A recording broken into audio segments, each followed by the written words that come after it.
So I might have found another video that I felt I should maybe do my part and try to help people out. So in this case, I wasn't able to find a video anywhere on handbrake adjustment specifically. I found a bunch for like adjusting the drum brakes and new cable installation and that sort of stuff, and you could probably watch a bunch of videos and piece together how to adjust your handbrake on that information, but not specifically on just strictly, hey man, my like this one here, I'm up to like 10 notches maybe, which is, I let it go a bit long, but all I gotta do is adjust it. So there is a right way to do that. I looked at the what is it, the Bentley, the Hayes, and the other one that everybody has, this guy here, everybody has that too. But anyway,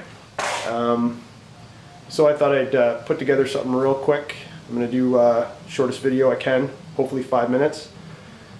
Just right to the point, and let's do a really quick cable adjustment. Get this thing set up. First step, obviously, chalk your wheels. Get the car up. The tires or wheels do not have to come off. But make sure you got your jack stands or whatever you're using. Just make sure it's secure and ready for you to access. I'm going to embarrass myself here, and let's count some clicks. That was 1, 2, 3, 4, 5, 6, 7, 8, 9, 10, 11. 11 clicks. I'm thinking like one more and the whole handbrake will come apart on me. Anyway, that's fully engaged right now. It should be 1, 2, 3, 4.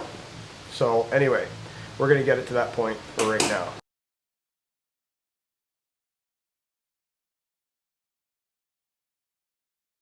Okay, so before we get or go underneath the car, what we want to do is center the pads on the drums. And the way to do that, according to the manuals over there, with your handbrake fully released, just pump your brakes like 3 or 4 times, and then hold it nice tight and release it, and that should center us in the back, and good to go. We'll get under the car, make sure it's secured. Again, I can't stress that enough, and we're going to get underneath there and start looking around. These little things here, here's one here that I need to, this is the one I need to access, this is the other I need to access. The one that is up here and this one here are little viewports so that you can check the thickness of your brake pad. So inside here there's a star that we need a flathead screwdriver to turn, and I'll explain that as I go. I'm going to shut the camera off, pop these off, and show you what it looks like inside. You can see here in the first hole, that is actually my brake shoe. There's the brake pad, and there is the actual layer of what's that called, the liner? I forget what they call that, but that's what actually connects to the surface of the drum and stops the car essentially. So there's a lot of meat left there, but that's something you need to look at. If you're really getting thin, you need to replace the pad. So these are pretty fresh pads, so I knew I wouldn't have an issue there. So in the other hole, hopefully I get this right here, we can see it clearly, I'm hoping, but you can just see a little bit of that star that I'm talking about. This will actually, I'll turn it 1 notch if I can. Move the light here so it's a little bit better, but I still can't get it to, you can see that turning there. So that's the idea right there. And I should mention also this is a 69 Beetle again. Later models, this is where you find your holes. On earlier models, I think it's actually on the drum. I have never worked on brakes on an early model Beetle. Wish I have, but I hadn't. And I think you actually turn the drum until you line the hole up to the star that you need to see. Okay, so the idea of this adjustment is to turn the star until this wheel here is turning freely, and don't confuse the drag from the transmission and all that as brake pad rubbing on the drum or anything. This thing is turning completely freely, so the idea is to adjust the star in the correct direction until you can't turn this anymore, and the wheel, it will be locked in place. You do it to this one first. Once that happens, you're locked. Then you turn it back 3 to 4 turns, or clicks I should say, not turns. There's little notches. You'll feel it when you're turning this with your screwdriver. Turn it back in the opposite direction 3 or 4 notches until this thing's free, and then you do the same thing on that side, and then you back it off till it's free, and that's your drum brake portion of this job complete. Then you can just you know, press your plugs back in and move to the next wheel. So it is also good practice once you get this adjusted, go in the car and pump the brakes a few times, come back and just make sure that it's still turning nice and free, and then move on to your next wheel. Also, I have the one thing about the Hayes manual, it has a fantastic diagram of which direction these star nuts are to be turned to go towards the drum. It's a super good reference. I wish the other manuals had it, but I'll put a screenshot up of that right now. And yeah, use that as your reference. Take a screenshot on your phone or whatever, and bring it out in the garage with you. It's a handy little reference. I don't have all the fancy equipment to get my camera to mount, so I'm just going to do this. I'm going to do this adjustment so you get the idea of what I'm doing, and I won't show you all 4 because I got these 2 and then the ones on the other wheel on the other side. So right now I'm on the passenger rear, so obviously left rear, and according to the diagram, left rear. This one will be turned downward until I get some restriction. So I'm gonna turn this little star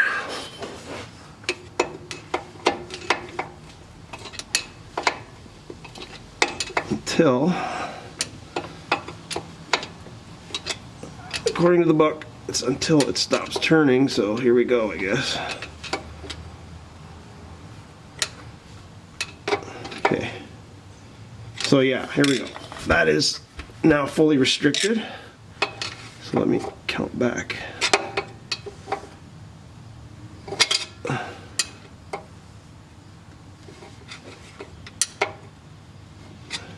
Okay, there you go.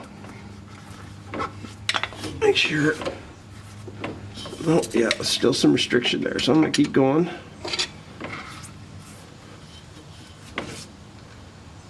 There we go. Okay, they do say in the manual if there's a slight rub, which I think might be able to hear right in one spot, they said it's okay to leave that because it's not slowing the wheel, it's just a slight rub. But that's good, that's one done. So now I'm going to do this guy here, which they're saying left rear has got to go up. I accidentally shut the camera off for a second there. So I'm just going up, as they say. And that's it, I'm locked in, so now I gotta go the other way. 1, 2. Let's try with 2, see what it does. Ooh, getting dirty. That's free. I think that's good. So I obviously touched my boot there. That's another job I have to do, but anyway, that's another story. So the brake pad here, I'm going to go in, pump the brakes, and come back out and check it again. And I'm going to do the exact same process on the other wheel. So that'll be it for this portion. Don't come out from under your car until you plug it back up. Don't forget these guys. Just push them back in.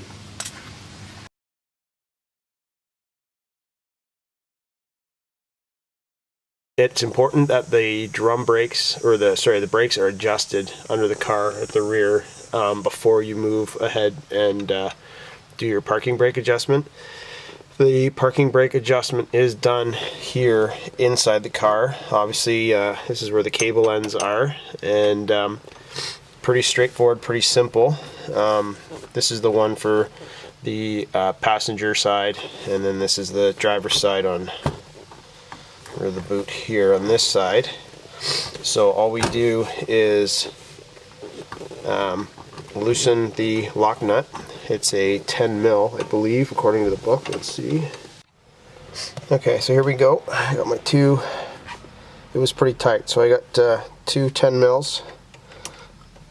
And I'm gonna undo the locking nut here and back it off. There you go.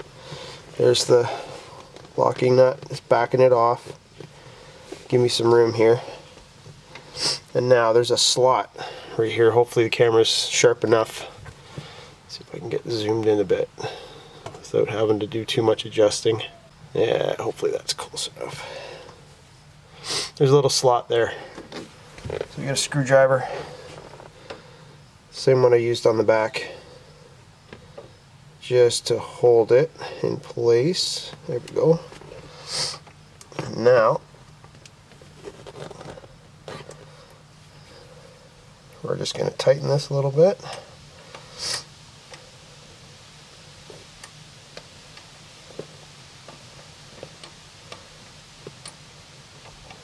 I'm going to start with that because I don't really have a feel for that. So we'll leave that there. I'm going to do the exact same thing on this side, and we'll go to the next step according to the manual. I'll explain that when I get to it. Yeah. The idea now is to go 2 clicks on the handbrake. That's just leveling it out. So 1, 2, that was 2. Should go to the back, and there should be even friction between the driver's side, passenger side, and if not, then I will disengage this again, tighten these back up, go 2 clicks, go to the back of the car, feel for friction. Again, should be even on both sides. So I'll be back and forth, in and out of the car, doing that for a couple minutes.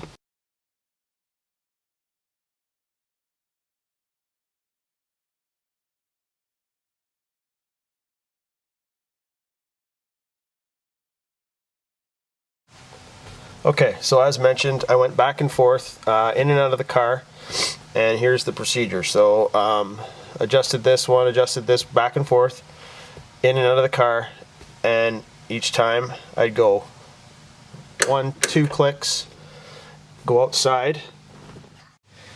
There's just a little bit of stiction here on this side, and then on the other side, the same amount. Both sides, just barely scraping both sides. Now if I engage fully the rest of the clicks, I can't turn that by hand. I cannot turn that by hand. As you can see, if I reset here, so fully engaged, 1, 2, 3, 4, 5 clicks. Job's done. So I'm going to take the car around the block, you know, work the brakes a little bit, stop, maybe do this a few times, and just make sure that nothing catches or anything like that. But there you go. Job done. That's how we do it. Hopefully that helps people out. Leave a comment, good or bad. Yeah, I don't care. It doesn't matter. I got thick skin, so if you guys absolutely hate what I did, go ahead and mention it. If you like what I did, cool. If it helps you, that's awesome. If it helps you out, because that's why I do these things. But that was according to 3 separate manuals, kind of just doing my you know, summing it up in basic terms, and trying to keep the video pretty short. But I got a son out here on the porch. Where is he? Right there, bugging me for hockey. Gonna go play? Alright, so I gotta go, and that's that. Hopefully it helped. See you later.